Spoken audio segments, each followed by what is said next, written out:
Inherit the Wind is a classic American play. It was written in 1955, and it is about a trial in 1925, 100 years ago, the Scopes monkey trial. This was a trial about teaching evolution in schools in Tennessee, and the play is inspired by that trial, but not encumbered by it. The characters in the play have different names and different personalities and different language, and that allows the story to be in conversation with history, but also be a parable, be something that extends into our own time. At the heart of this play is a question about certainty and uncertainty. What do we do in times of profound social change? What do we do with new information that contradicts information we hold dear? How do we live with simultaneous things that might contradict one another, but both be true? What I love about what these writers have given us is that they give us messy human characters navigating that question. We can think about that question from historical terms, we can think of it from philosophical terms,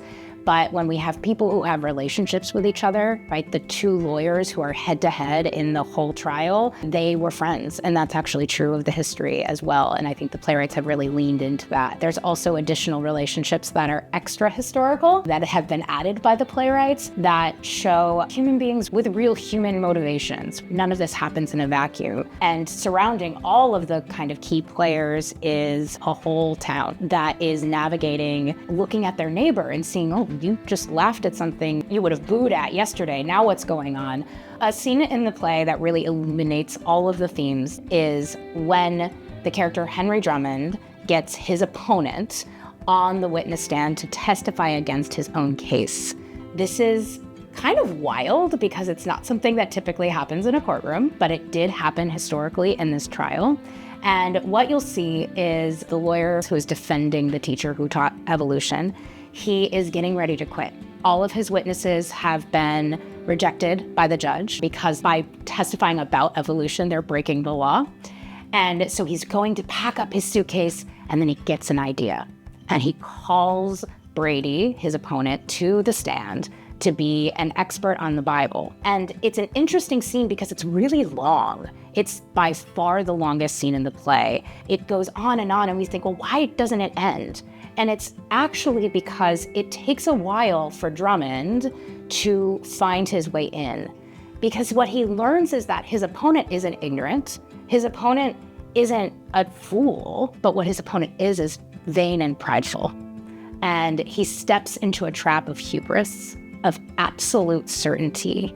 And what Drummond is able to do is undo that. And he realizes that that's where the brittleness is, in the absolute certainty of one thing being right and one thing being wrong, as opposed to thinking about, we have two things, so now what do we do? I think the experience of seeing this story together with living, breathing actors next to audience members is a way of thinking of this as an ongoing story. And watching things together is a great way to practice living together. If theater is the act of watching well, if it's about finding human action worth watching, the more we do that together, the more we find the characters worth watching, and then we start to find ourselves worth watching and find our neighbors worth watching. And it increases empathy, it increases our ability to see people as protagonists in their own story and see all the stories going around us all the time.